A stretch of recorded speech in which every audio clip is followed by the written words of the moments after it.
mean, I hope wherever you are in the world today, you are at home and that you're safe.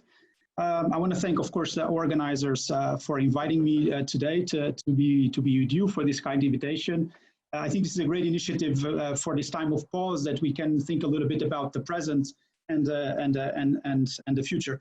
As Francisco just said, I'm Ricardo Borges de Castro. I was formerly, recently, for 9 years at the European Commission. I had several roles.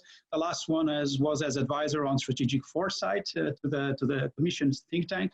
And also, I was also the project leader in the Commission for this global, this EU-wide project on global trends and strategic foresight, which is called the European Strategy and Policy Analysis System, ESPAS, which my colleague Emon Noonan just spoke. He's also a member of that project. So these were, I think it's in this capacity why I'm joining you today in this session. As a session is sort of my foresight journey and some of the rules that I learned throughout this journey. But I mean, if you allow me, I cannot, start this presentation first of all with sending, thoughts and strength to all those that are fighting, this terrible disease, and all of those that actually lost loved ones. I think my thoughts are with them, and also, I'm very privileged because I can be at home. And, but for me to be at home, others are risking, their lives out there, doctors, nurses, ambulance drivers, people that actually keep the systems, everything going. So, a huge thank you for all of them for allowing me to be home and to be safe. So today I wanted to first do, in a sense, two big areas. So first, I wanted to share a few reflections on foresight and the current crisis, and then dive on some of the rules that I've learned, again, in my foresight journey, which are basic rules that I think that can help us have more impact in our work. I think it's fair to say that strategic foresight today is more important than ever. The importance that it has gained in the past few years is indisputable, but it's also true that it's much harder also to do. It's much harder to actually be on top of our game, and I think there are several reasons for this. Not only the volatility, the uncertainty, and the speed of change, but I think that's also a little bit of our bread and butter. But also there are structural issues such as foresight. An foresight intervention is by definition time and resource intensive.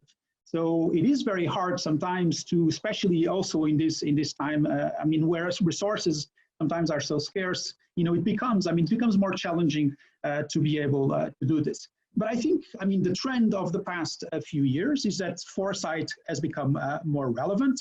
There is a lot of demand, I think, in the public and in the private sector for strategic foresight, strategic planning activities. And I think that is also to do with the fact that, since 2008, there's been a piling up of crises and also an inability sometimes to cope with so many situations at the same time that have made, organizations wanted to be better prepared and be, more ahead of the curve if they can be ahead of the curve. I think also over the last few years, I think the link between foresight and prediction has been gradually shattered. I call this the crystal ball myth. And I think, foresight is not about prediction. And I think, when I remember when I started my journey, that people would ask, sometimes making fun, so you're the guy with a crystal ball that's going to see the future. No, I'm not that person. Foresight is not about predicting the future. Foresight is more about, trying to help organizations being prepared, is to try to anticipate some of the issues that might be coming of us. So, it's for many reasons. And even at the start of my journey, I remember that we had discussions among colleagues whether even the use of the concept foresight was helpful for us to drive our agenda, because again, it would elicit immediately these ideas, oh, these guys have a crystal ball, they're going to see the future. So this is not really what it is about. So I think this current crisis also shatters this, crystal ball idea, and this idea again that foresight is about prediction. It is not. But while foresight is not about prediction, I can guarantee you that most of you that are listening today, and even many that are actually speaking at a conference in the next 3 days, what I can say is that foresight is not about prediction, but we knew, all of us, we knew the risks of a pandemic. So this is the famous known unknowns. So we knew that there was a risk of a pandemic. We just didn't know when this will happen.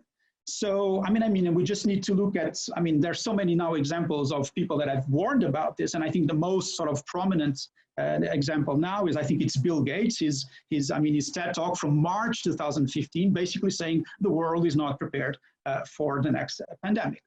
So in my view, I think the current crisis, the moment that we're living now, it is not a failure of foresight.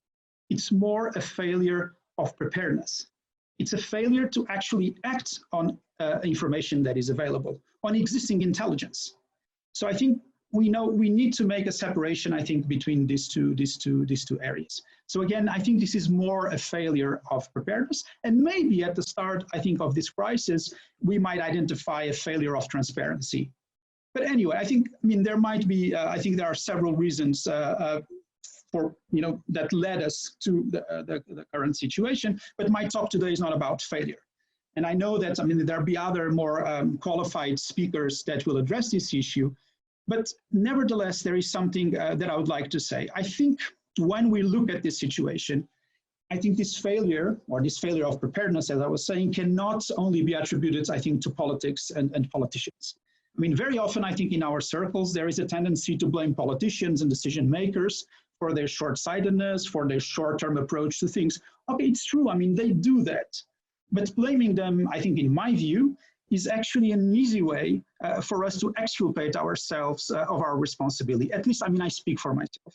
In Europe, and not only in Europe, of course, we live in democracies. So we know that political cycles are a structural element of our analysis and work. So I think it is our duty to integrate that in our work, as well as to be better sometimes at communicating and making our case to decision makers. Clearly, I think, in the end, the decisions are made by politicians or by decision makers, but we need to factor in our activities the constraints that democratically elected leaders face. We need to be better at articulating, I think, the long-term view with the short-term political priorities and interests. And I speak this also, again, from experience of advising a former prime minister, a president of the European Commission. Luckily, my boss was always very interested and inclined for this type of activities and this type of work. He was one of the decision makers that was involved at the launch of that EU-wide process project that I just mentioned, the ESPAS project. But of course, he also had his constraints in terms of decision maker. Of course, you can always then argue that, then our work will always be more difficult and sometimes frustrating. Maybe, but honestly, I would say that I would prefer to have an imperfect democratic system than any of the other alternatives, because sometimes, the alternatives is actually a centralized, top-down, unopposed planning. And I think that's not what I want, at least for European society. So I think, the conclusion for me is that what we really need to try to build in Europe, and I think we can do that also in the months that will come, is anticipatory democracy and not anticipatory governance, which is a much more popularized term among the community. But I think, any country in the world really can actually do, or will be able to do, anticipatory governance. Whether, anticipatory democracy, it is much more difficult to do because the constraints, again, are much, much harder. And so it's harder to achieve this anticipatory democracy. Anyway, I just wanted to drop this also maybe for future reflection. Okay, now let's go to what brought us, here as well, or to specifically to my presentation, which is on about the rules and impact. And I think looking at the past and in this moment of pause, I would like to fast forward. And I want to bring us to 2021 or even after 2021, because this crisis will pass. And it will pass and we will need to be ready for when it does. And I think if we follow the current trends, I would believe that the demand for strategic foresight, planning, preparedness will increase. And I think it's already increasing during this crisis, and I think afterwards, I think it will be very relevant. And I think, this pandemic is such an asymmetric shock that I really can't, and it impacts everyone, that I really can't see that we go back to business as usual. And I mean, I know that sometimes there will be that temptation, especially, I mean, because I mean, there will be so many challenges to address. And I mean, and also there will be crisis fatigue. So there could be a tendency to go back to, I mean, business as usual. But I think, I mean, I'm hopeful and I'm optimistic I'm optimistic that this will be that, you know, foresight will be taken more seriously in the future. Of course, I mean, this will not happen overnight. I think there was someone. Is that a problem with the presentation? All right. No. Are you sharing the slides right now? Because we can't see it. I'm sorry? We can't see the slides right now. But I mean, there's no slides now. The slides are for a little bit later. Okay, perfect. Okay, so I'll come to them in a minute. So I think this change to more again to this uptake on foresight and preparedness will not come, you know, immediately, but I think gradually we need to be there, and we need to be ready. And because I think we will need all of us, once this is over, to hit the ground running. Once, I mean, this normalization, whatever that will be. So what I wanted to do today is to share some of the basic rules that I think will help us have more impact in our jobs. And these are some rules or best practice that maybe you can apply now when maybe you will be invited to set up foresight units within your government, in your organization, corporation, I mean, you name it. You might be able to apply some of these rules. Some of you are already, I'm sure, applying them. And I mean, I learned them, you know, in my job during this past, I mean, a few years. But also, I mean, I've learned them from what I call my foresight superheroes. These are friends and colleagues, some of them speaking today and the next few days, that have taught me so much about foresight. And I think, I mean, that's been actually the spirit of this community, is about collaboration, is about sharing ideas. And so a lot of what I would say, I mean, these are things that I learned from others also during this, I mean, doing this journey. Before I go, I mean, to the rules, I wanted just to have a cautionary word on impact. I always got this question, I think also, I mean, during my journey, I think my colleagues as well, is that how much impact do you think, or do you and your think tank have in your organization? I mean, in the commission, in the work in policymaking in the commission. And I mean, policymaking at a EU level is inherently a collaborative process. So I think it's very hard to pin down or to estimate the impact of a particular contribution to a process with so many participants. Now, having said that, I think we should be able at least to improve or raise, you know, our chances to make a difference and to have more impact. So if you allow me, then I would now sort of share from my experience, you know, what could be these 8 basic rules. Maybe, I mean, you can then share yours. Maybe we can sort of collect, you know, what would be sort of best practices and things that have worked in your, setting. So I want now to go back to the slides and share the slides. Okay, so I will now sort of go through the rules that I chose. I chose 8 rules for this conversation, for this presentation. And so I think, rule number 1, oops, why is this not, okay. So rule number 1 is be linked to the top. I think you need to have, or we need to have access to decision maker. I think, this is a key element that any person that works on foresight has. You need to have access to your boss, to your client, to the person that actually you are working to, for the person that actually needs your contribution to their work. And otherwise, it will be much, much harder, obviously, to have impact in whatever you're trying to do. But having said that you need to have access to them and that you need to be able to influence this process, you also need to maintain a degree of independence and autonomy to be able to provide good advice. Because there will be enough people around a decision maker to tell him or her the things that he wants to hear more. He needs to have, and in this role, sometimes foresight is actually going against the current. So you need to have that degree of independence and autonomy to be able to provide good advice. And like, I mean, my colleagues and my friends, I mean, in Singapore say, you need to be tolerated, but not embraced. So you cannot let yourself be embraced by this if it stifles your ability to do a good job. So that's rule number one, be linked to the top. Rule number two, you need to be brief. You need to write short foresight reports, and ideally you need to tell a story. And by doing this, I think not only, I mean, you increase your level of participation and interest in your work. I mean, if it's accessible, if it's well written, people will want to read it. If it's brief, even more so, because I mean, in today's attention-seeking society and with so many, I mean, so many obligations that decision makers and politicians have, I mean, they've rarely, and even us, I mean, rarely we have time to read very long reports, you know, full of jargon. And so I think what we need to do is to be brief, tell stories, and also I think a key element that I think that is very relevant in doing this, we need to learn and we need to know what is the language of our decision maker, what is the language of our client, what is the language of the person that we're trying to help. And we need to use that language because that will allow us to have more more intake. I mean, into the decision making process. And of course, I mean, it needs to be written well and I think clearly.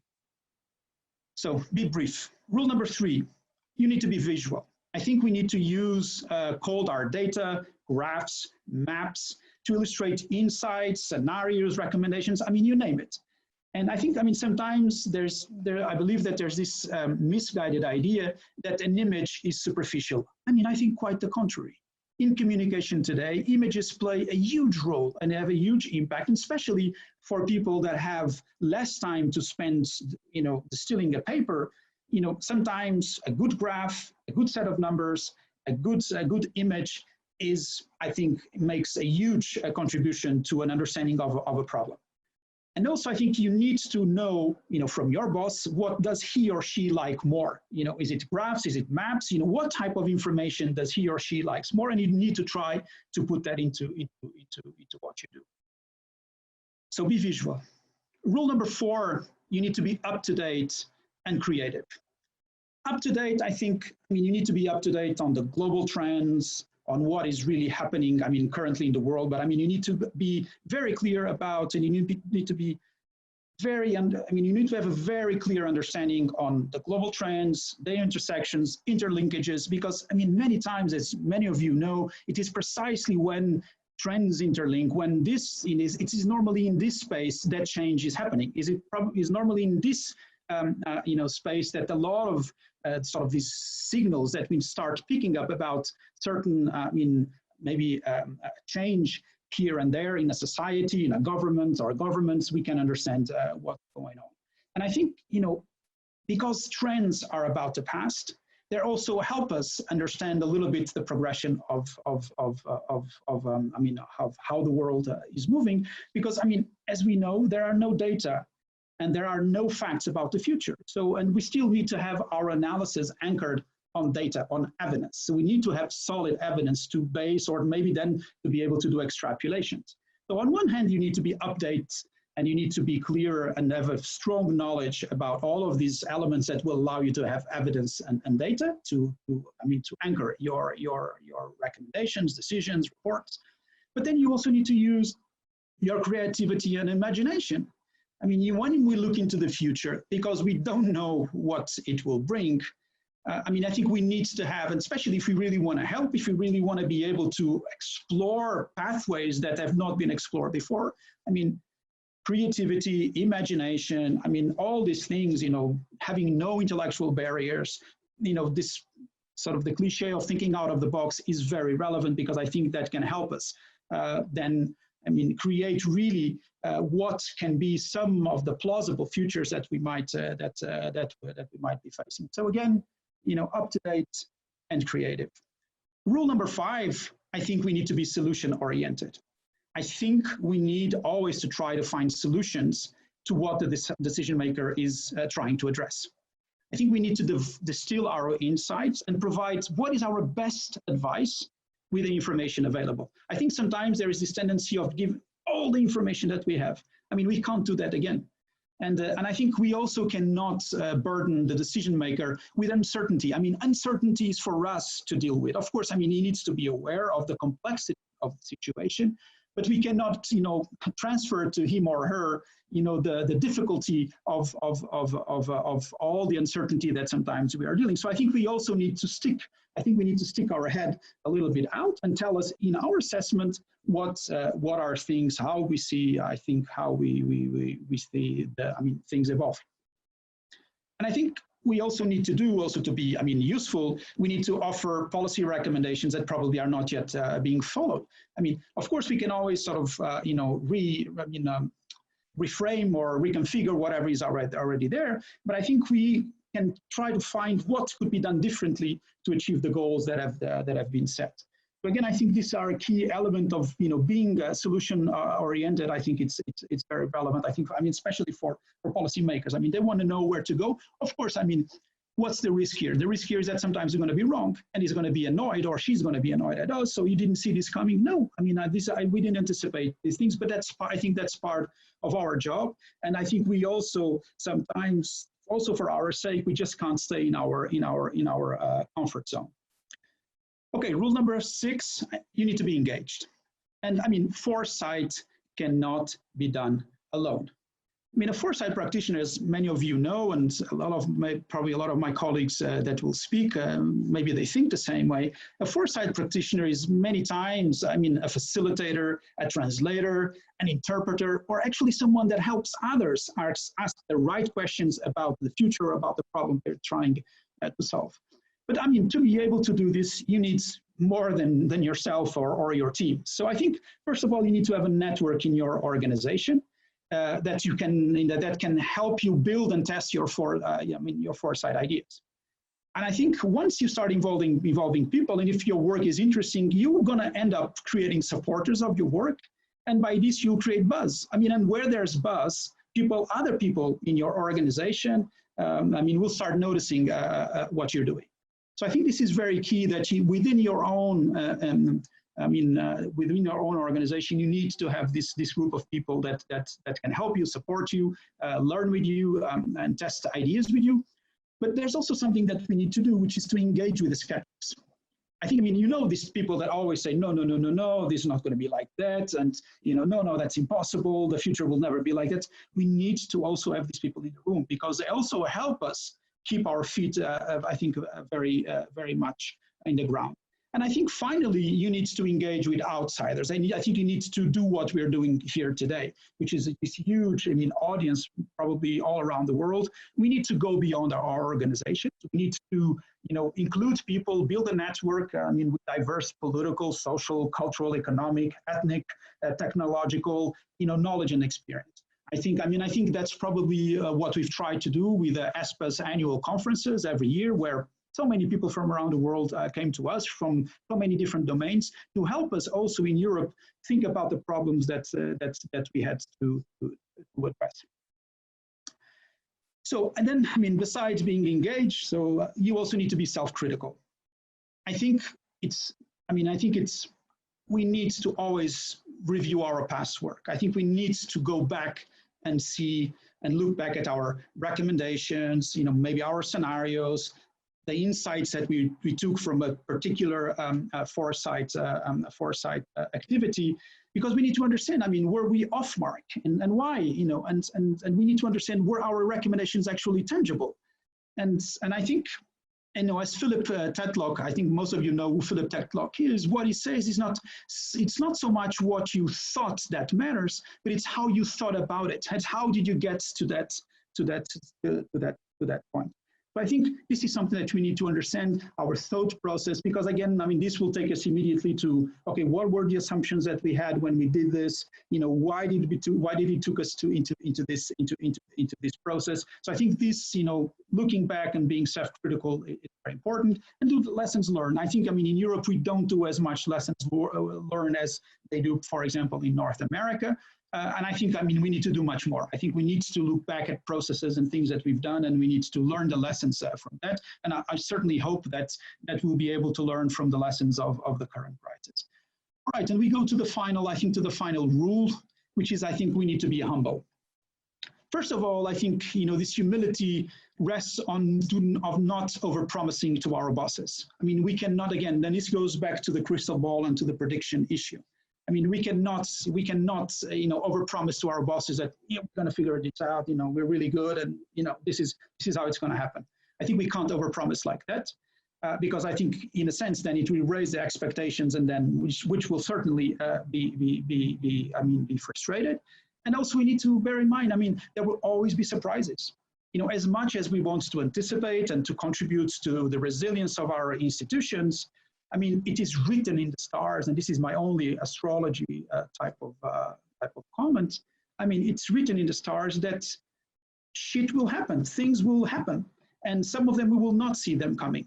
And so I think we also have to have this humility that we are not able to be in control of everything, and that we, again, going back to the solution-oriented, we need to provide the best advice with the available information that we have. But I think, I mean, when we now resume our journey, once we are able gradually, I don't know how the process will be, maybe different in different countries around the world, but once we resume our journey, life journey, professional journey, I think if we follow, these rules together, also with the lessons that we will learn, I think, from this crisis, I'm very confident that we can really make a difference, and I think we can actually try to make the world better. And I think, I know that it will be hard and it will be challenging, but I'm absolutely sure that we will overcome, this situation. And so, today I want to give sort of very practical sort of menu of best practices, ideas on how to be able to do this. And I'm sure that we will soon be back to business and with our lives. And my only sort of recommendation, hope, is that you stay safe. And thank you again. And I'm now happy to take some of the questions that I saw that were popping in while I was speaking. Thank you very much. All right, so let me go this. Okay, so we have Q&A. I have here the questions. Okay. Okay, Patricia Dinish. Okay, so let me put this to the side. So the question from Patricia Diniz is, do you think the COVID crisis could be a risk in the democratic systems governments around the world? I think this crisis poses a risk to any system, and I think it's not only particular to democracies. I think any regime or any political system can be challenged from this crisis. I think I think it will be a function on how well we respond to this, and we will address this. Of course, we know that there are several countries that have had so far different levels of success in taming and and sort of repressing this virus. But I think this is not just specific or relative to, to democracy. Okay, we can make a case that democracies might be sort of more challenged because precisely we're living in an open society, so people are more freely to express their disagreement, their disappointments, their and of course, we know that whatever comes after, it's going to be very, very hard. If we just look at what happened in the US in a week, you have 10 million unemployed people. You start seeing the numbers coming out, yesterday in France, and what will be the economic impact of this in France, and so on and so forth. So we know that it's going to be really, really hard. But I think that precisely because we are democracies and we are open and we are transparent, I think in the end, we will have a better chance in dealing with this, provided that, as I was saying initially, I think the crisis of transparency that I was speaking, this is something we cannot have. I think we need to be transparent. I think democracies need to be honest with their citizens. I listened yesterday to the interview of the Prime Minister of Norway, and that's what she said. They have been fully honest with the population. She has done press conferences for children.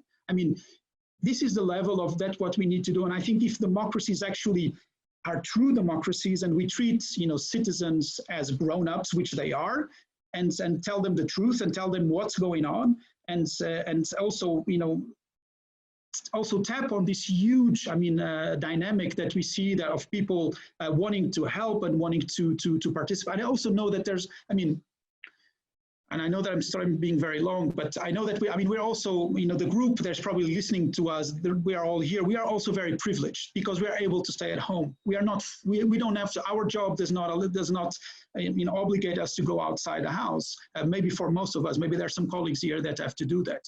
So, we are very privileged. So I don't know how much other people that don't have this privilege, how they are feeling about the current situation. Certainly we know that colleagues or people that are working in, trash collection, supermarkets, they have felt initially that they were not being sufficiently protected, at least sanitary in terms of the protections they're using, and we need to do this. But going back, I think, to the democracy issue, I think if you're honest, if we're true, if we try to generate and garner support by actually doing this right, I think that this, and I think it has to do more with the management of the crisis and how we do it and the way we do it. And this, I think, if it's badly managed in a country that is not democratic, I think it puts a risk to that regime. All right, I'm sorry I was a little bit too long, but yeah. So the second question,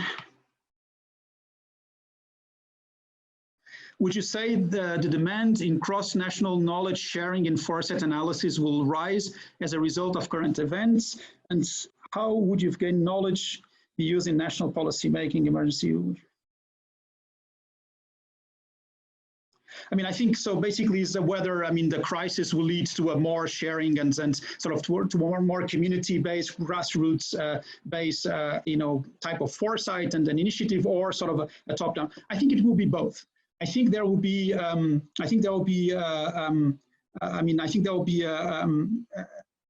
think both governments will follow some. Some governments, and some of them already had plans. Like the Spanish government was recently had announced that they wanted to open a foresight unit.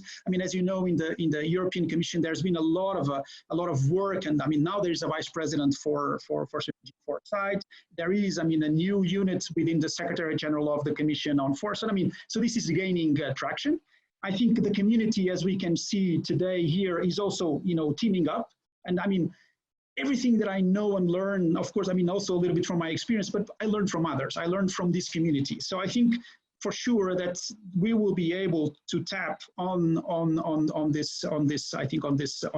potential of, if we look at what's happening now, I think with doctors, epidemiologists, labs around the world, everybody's collaborating, everybody's sharing information, everybody understood that sharing information is the way to go forward. So I think, of course, we might see a little bit of a reversal of this once the crisis is done, but I think on foresight, I don't see the reason for that. And I think because, there will be so much need to rethink the future. And like, Pupul Bisht, which is a star, a foresight star, an Indian foresight young woman, she says that, the future of all cannot just be shaped by a few. So, and by this, we also, I think that this more voluntary, this society, this, like the initiative that Miguel and Fran and the FFWD did is basically sort of, this is a sort of a startup type of approach. And I think there will be more opportunities to do this. I think, of course, when we talk about emergency response, about these type of things that are sometimes very technical, we also need to really have the people that know about the issues in the room.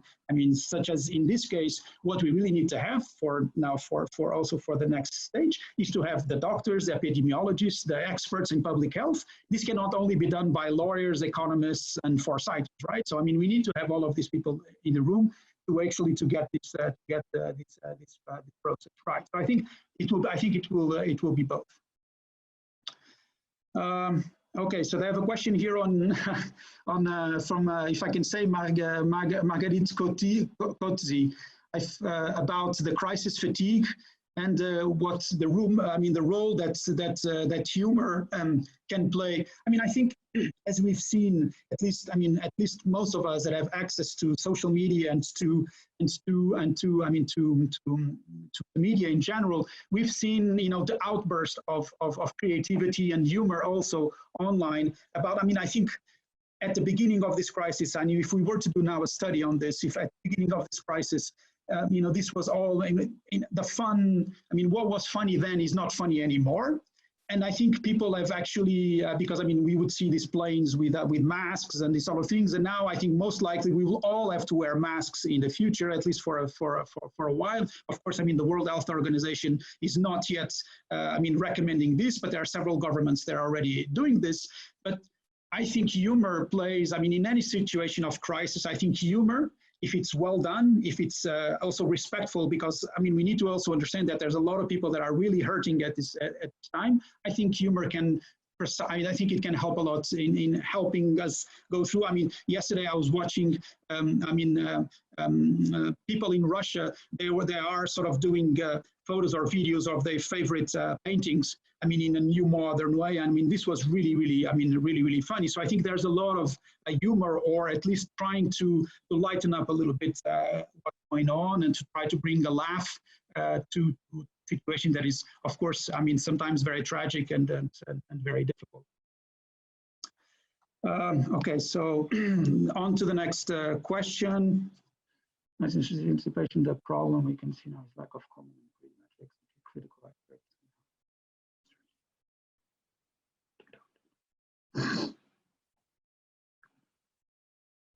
I mean, this is not so much a question, it's more of a comment. I mean, which is about sort of data and metrics, and how, you know, different organizations are, I mean, there's not agreement sometimes on metrics, on data, on things, on how we interpret things. I mean, I think that's part of I think of society. It's always been there. I think what we all then need to do is basically go to, I mean, then, I mean, this is really, I mean, again, this is where for decision makers it's very difficult, is that they need to make very tough decisions, sometimes with contradictory data or with not enough data. But I think this is just, I mean, this is life. This has always been like this. I don't know if this is much sort of a competition between countries. I wouldn't see, I mean, at least I don't see this, because there is here a remark saying that the situation sometimes seems more a competition between countries rather than a collaboration and population involved. I mean, sometimes, of course, I mean, we saw that in I mean, I think the first instinct when the crisis really hit Europe was more of, okay, let's take care of our own.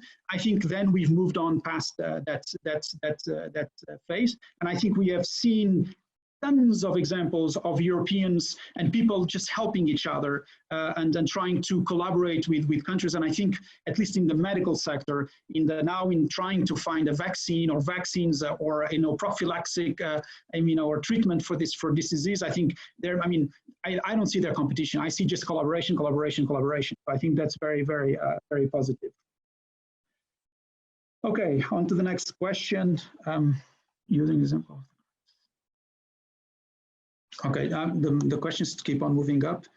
Okay, I was ready.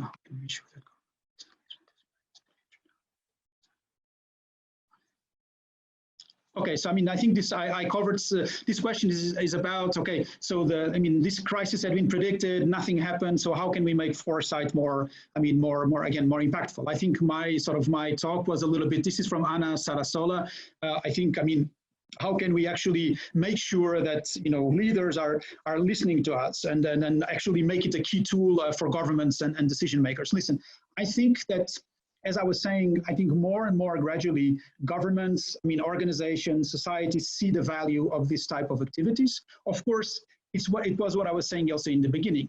I didn't think that this was a failure of foresight, it was more a failure of preparedness. Then we need to act on this, on the intelligence or on the ideas or on the insights that we take. And I mean, if leaders know that the risk of a pandemic is out there, then I mean, our natural thought process is that, okay, then we need to prepare for this. But the problem, I think, is that at the leader's desk, you have, you know, it arrives the pandemic, it arrives the possible attack on a nuclear facility, it arrives, you know, the possible, I mean, closure of factories, high unemployment. I mean, so there's so many policy issues, or so many issues that leaders needs to address. And then we go back to the issue of resources. There are very limited resources. So I do think that, again, maybe here is where us foresighters, maybe now using also other tools, besides just, qualitative methods, but using also quantitative methods, and also now big data, AI, trying to bring all of these type of methodologies together. Maybe we'll be able to also ourselves be able to better advise, leaders, because clearly, leadership and decision making is also about setting priorities. My take is that once this will pass, I think, to a certain extent, I think what the world, interestingly enough, what we are seeing today in the world is that the world has become sort of a lab. Because so many things that were, gradually happening, such as, teleworking or working from home or doing this, we had to do fast forward. Now everybody's using these technologies to be able actually to communicate and to work. So this was a little bit, this is a test that we are doing. The other thing that is happening is that because, there's less, of course, consumption of energy, there's less planes in the air, there's less cars on the street, there's less so many things that are polluting, factories were closed. There's also been, of course, benefits to the environment during this period. So again, what can we learn from this? What is really then, what can we, when we look back, what are really the things that are really essential for modern life to be able to continue, and what are those that actually we look at, maybe this is superfluous, maybe this is not relevant anymore. So I think this will help us then in going forward at being better, I would say, in making priorities. What are our priorities? Of course, the immediate priority for, not only, keeping the health systems, able to cope with this, because as we know, this will not be gone by magic. There's no magic ones to make this virus disappear. And so, only once we have a vaccine, and this could take, several months before we do. So what we need to do, of course, first is try to maintain, the health systems able to cope with, the infections that there will be, but also then we need to get people to work, we need to get the economy going, we need to get the companies going again. So this, I think, this will be the immediate priorities. But what I would say is that, this is my opinion, we actually, we are learning by doing now. And so I think, the World Health Organization, I'm sure, will look back at this period. All governments will look at this period. The EU will look at this period and look back, how can we make sure that this never, if it happens again, we are better prepared to do this. So I think this situation, I think it's so serious, and I think the difference of this crisis from all the other crises is that because this crisis is about life and death. That's what this is about. So when it comes to this, citizens will be very, very, adamant in demanding from their governments that we need to get this right. We cannot go through this again, not only because of the human cost that this has, but also of all the costs that we have, from economy to, to even mental health, to so many other issues that we know that will be in store in the next few months, and probably for the next few years. So I don't think, like I was saying, I think this is such a brutal shock to the system and to the world that I think there will be more. Attention and a bigger effort to take this on board. Again, we also need to think that there will be limited resources. So maybe what we need to find, we need to find other creative, processes of trying to do this. I've proposed, and I've been a proponent that once the system is well organized in the European Commission and the EU setting, the Parliament, the Council, the Commission, and all the institutions, I think we should be able to provide this service for our member states. I think we should be able to have a foresight unit that should be able to go out there and help, EU member states, do foresight and do foresight interventions and help them prepare, because we know that some many European countries are not able to do this. So again, having a service provided by the EU for member states on foresight, but also for members, or countries in our vicinity, for the countries in our neighborhood, and even, for example, I think in Africa. I think we will pay a lot of attention to Africa, I think, in the next coming years, and even now more so, because I think it's clearly not only in Africa, most countries, or less developed countries, or countries that are still developing, but that have now health systems that are sort of they'll be more tested than our health systems. I think there needs to be a lot of attention here as well. So I think we might need to sort of course, if they want to help countries to also to look into their futures and to the plans that they want to do in going forward. Okay, so about experience, how do you click on this? Wait, this jumped again.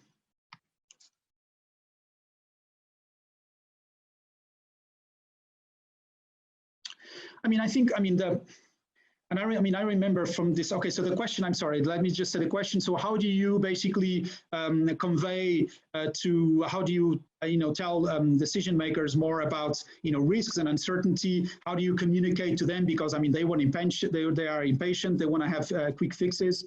Of course, I mean, for this, how do you communicate with people that really just want to get going? And also personal reflection on dealing with inevitable frustration from not being heard. I mean, not being heard, it's just, I mean, there is more, I mean, we are not the only ones doing, I mean, this job. I mean, a president or a prime minister, they have many, many advisors. So we are just one in the room. We're just one that is probably, or a unit, or that he's going to listen to. And so I think, I mean, again, I think if we follow the rules that I said before, I think we'll be able to communicate some of these, even, I mean, the risks and the uncertainties, because of course, I mean, he or she needs to have a clear idea sometimes of some of the options that he or she has. What I mean about, when I say that we shouldn't bring the uncertainty to them or the problem to them, is to tell them, okay, these are sort of the 4 basic scenarios that we're working, and now, I mean, make a decision. No, I think we need to be more specific than that. I think we need to be able to tell them, I mean, these are sort of 2 or 3 options that you have. These options have these risks, these opportunities. I mean, there's threats here, there are uncertainties here. And I think, of course, I mean, and we can also maybe, and that's, I think this can be useful, is to say, I mean, if we were in their place, what would we do? And so I think what is our best assessment? And I mean, because in the end, it's going to be him or her deciding. I think he or she will have to make the tough decision. He or she will hear more people than us. And I mean, in the end, he might just not, or she might not take, our advice. He will take someone else's advice. And again, I mean, what I think we also need to do it's keep doing it. I mean, that's our job. That's what we're paid for. Sometimes we get it, sometimes we don't. I mean, I think that's just a fact of this type of job. Okay, in relation.